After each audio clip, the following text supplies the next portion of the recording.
जैसे कि आज हम देखेंगे लूका रचित सुसमाचार उसका 3रा अध्याय, और इस अध्याय में हम देखेंगे यूहन्ना बपतिस्मा देने वाले का संदेश, और इसके साथ देखेंगे हमें यीशु का बपतिस्मा और यीशु की वंशावली भी हम इस अध्याय में देखेंगे।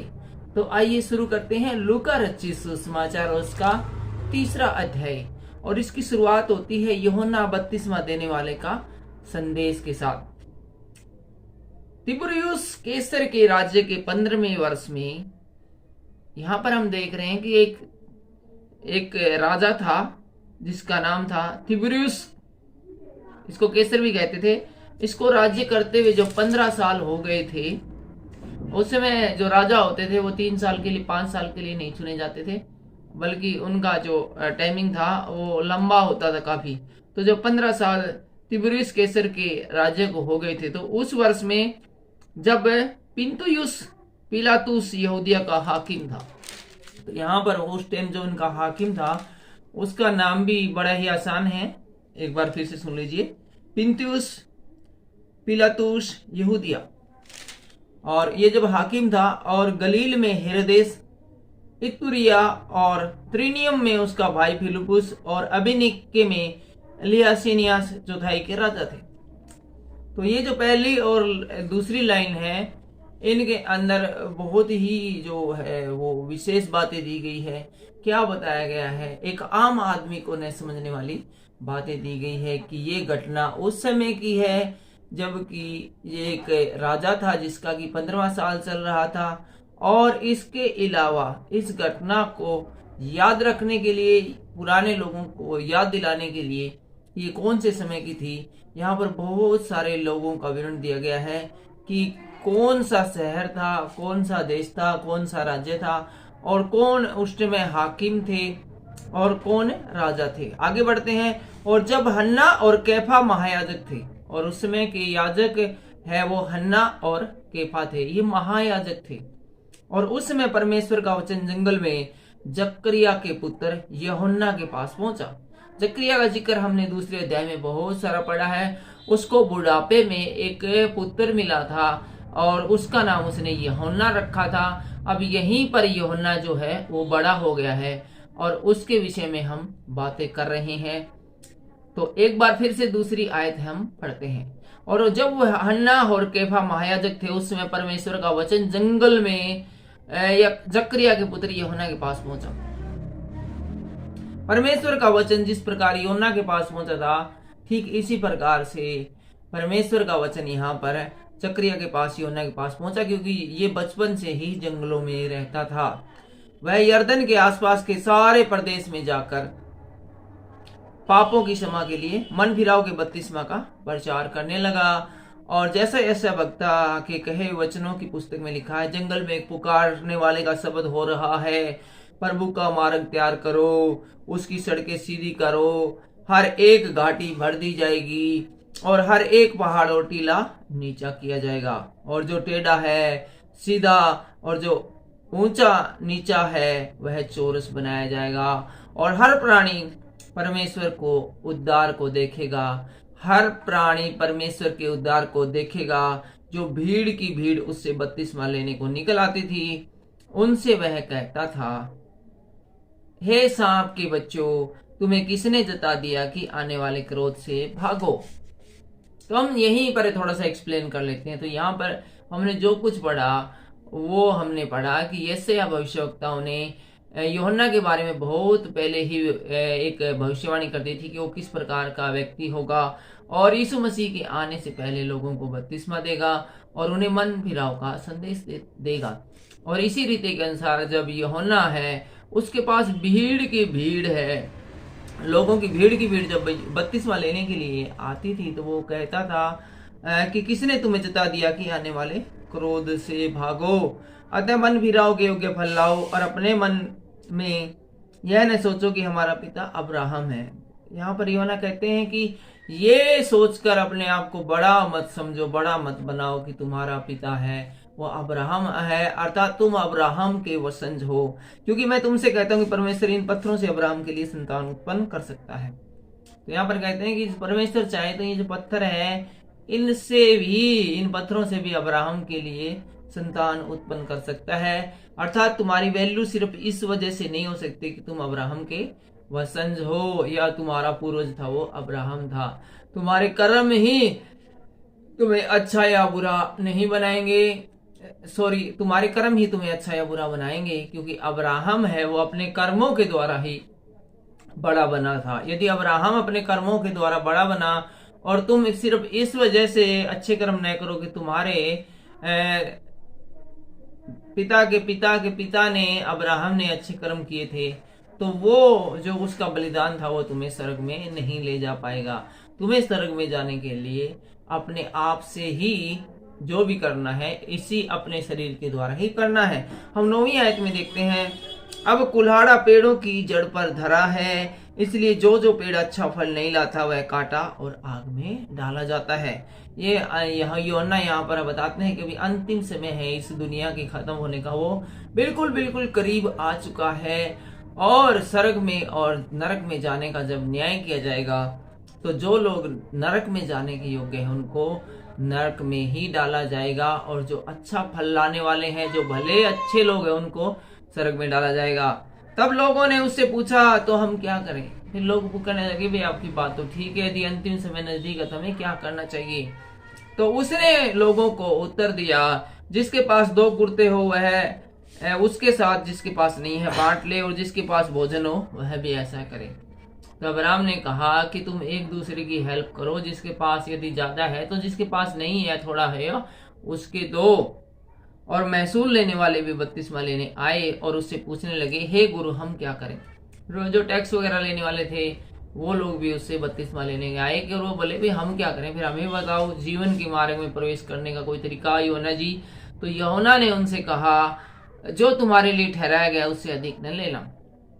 तो यूहन्ना ने कहा, भाई जितना जीएसटी सरकार ने लागू कर दिया उतना लेना। किसी चीज का यदि 6% जीएसटी है तो ये नहीं कि तुम बताओ कि इसका जीएसटी तो 12% है, या जिसका 12% है उसका तुम 18% ले लो, या फिर जिसका 18% है और लोगों को पता ना हो तो उसका तुम ये कह दो भी इलेक्ट्रॉनिक्स आइटम है इसके ऊपर तो 28% लगेगा।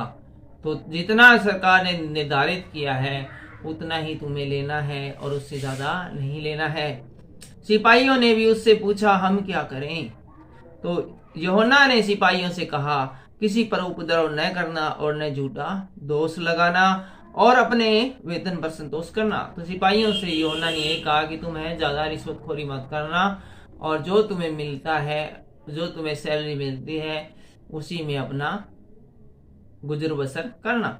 जब लोग आस लगाए हुए थे और सब अपने अपने मन में यूहन्ना के विषय में विचार कर रहे थे कि क्या यही मसीह तो नहीं, तो यूहन्ना ने उनसे कहा, मैं तो तुम्हें पानी से बपतिस्मा देता हूँ, परंतु वह आने वाला है जो मुझसे शक्तिमान है, मैं तो इस योग्य भी नहीं कि उसके जूतों का बंधन खोल सकूं।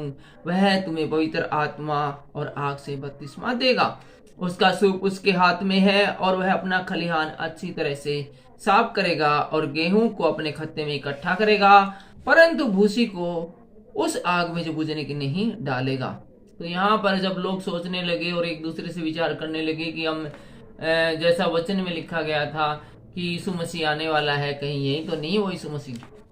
तो यूहन्ना ने उनकी बातें सुन ली और उनकी मन की बातें जानकर उनसे बताया कि वो मसीह नहीं है, बल्कि वो तो मसीह जो है वो इतना शक्तिशाली है, इतना ताकतवर है, इतना योग्य है कि मैं तो उसके पाँव के जूते होते हैं उनकी बंधनों को खोलने के भी योग्य नहीं हूँ, और वो इस जगत का न्याय करने के लिए आने वाला है, और जो अच्छा नहीं है उसको वह नरक की आग में डलवाने के लिए उसको अथॉरिटी मिली हुई है, और स्वर्ग में जाने का अधिकार भी कौन जाएगा, उसके ऊपर जो अप्रूवल का मोहर लगानी है वो अधिकार भी उसी का है।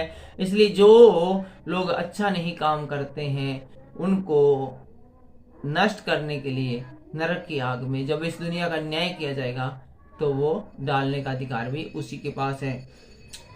18वीं आयत में हम देखते हैं, अतः वह बहुत सी शिक्षा दे देकर लोगों को सुसमाचार सुनाता रहा। इसी प्रकार से बहुत सारी बातों के द्वारा वो लोगों को सुसमाचार सुनाता रहा। कौन सुनाता रहा?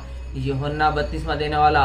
परंतु जब उसने चौथाई देश के राजा हेरोदेस को उसके भाई फिलिप्पुस की पत्नी हेरोदेसिया के विषय और सब कुकर्मों के विषय में जो उसने किए थे उलाना दिया, उसके बाद उसने हेरोदेसिया थी उसकी पत्नी है, उसके विषय में उसको उलाना दिया, तो हेरोदेस ने उन सब से बढ़कर यह कुकर्म भी किया कि यूहन्ना को बंदी घर में डाल दिया।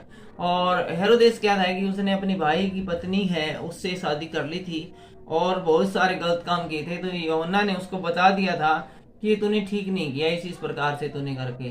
तो वो राजा था, वो इससे नाराज हो गए, उसने यूहन्ना बपतिस्मा देने वाले को एक बार जेल में भी डाल दिया था। और यहाँ पर हम आ गए हैं 21वीं आयत में और हम पढ़ रहे हैं लूका रचित सुसमाचार और उसका 3रा अध्याय। तो यहाँ हम देखते हैं 21वीं आयत में यूहन्ना का यीशु का बपतिस्मा। जब सब लोगों ने बपतिस्मा लिया और यीशु भी बपतिस्मा लेकर प्रार्थना कर रहा था, तो आकाश खुल गया और पवित्र आत्मा शारीरिक रूप में कबूतर के समान उस पर उतरा और यह आकाशवाणी हुई, तू मेरा प्रिय पुत्र है और मैं तुमसे प्रसन्न हूँ। और आगे हम देखते हैं यीशु की वंशावली जो कि हमें मिलती है 23वीं आयत में। जब यीशु आप उपदेश करने लगा तो लगभग 30 वर्ष की आयु का था, जैसा कि समझा जाता था। वो यूसुफ का पुत्र था और एली का और मत्तात का और लेवी का और मलकी का और यत्रा का और यूसुफ का और वह मतिया का और यह आमोश का और वह नहूम का और वह अशल्या का और वह नोगे का और वह मात का और वह मतिल्या का और वह शिमी का और वह योसेस का और वह योदा का और यूहन्ना का और रेसा का और जरुब्बाबिल का और वह सालतिएल का और वह नेरी का और वह मलकी का और वह अदी का और वह कोसाम का और वह इल्मोदाम का और एर का और यीशु का और वह एसजार का और वह यूरीम का और वह मत्तात का और वह लेवी का और वह समोन का और यह यहूदा का और वह यूसुफ का और वह योनान का और यह इलियाकीम का और वह मलेया का और वह मित्रा का और वह मताता का और वह नातान का और वह दाऊद का और वह येसे का और वह ओबेद का और बोज का और सलमोन का और वह नहशोन का और वह अमीनादाब का और अरनी का और वह हित्रोशन का और वह फिरिस का और वह यहूदा का और वह याकूब का और वह इसहाक का और वह अब्राहम का और वह तीरा का और वह नाहोर का और वह सगरूर का और वह रऊ का और वह फिलिक का और वह एबिर का और वह सिलिया का और वह केनन का और वह अरफशद का और वह शेम का और वह नू का और वह लिमिक का और वह मथुली का और वह हनोक का और वह यरीद का और वह मलेल का और वह केनान का और वह एनोस का और वह सेत का और वह आदम का और वह परमेश्वर का पुत्र था। आदम के बाद जब बारी आती है 38वीं आयत फिर से पढ़ते हैं कि यीशु की वंशावली जब पढ़ते हैं तो लिखा है 38वीं आयत में, और वह अनोस का और वह सेत का और वह आदम का और वह परमेश्वर का पुत्र है। यानी परमेश्वर का पुत्र था, परमेश्वर का पुत्र है। और आज का अध्याय बस कंप्लीट होता है और अगले अध्याय जो कि है लूका रचित सुसमाचार अध्याय 4 वो हम देखेंगे अगले वीडियो में। और इसमें देखेंगे हम यीशु की परीक्षा और यीशु के सेवा कार्य का आरंभ और नासरत में यीशु का अनादर, और देखेंगे दुष्ट आत्मा ग्रस्त व्यक्ति को चंगा करना और पतरस की सास और अन्य लोगों को चंगा करना और आराधनालयों में प्रचार करना। लेकिन ये सब अगले अध्याय में। फिलहाल के लिए इतना ही। सबको जय मसीह।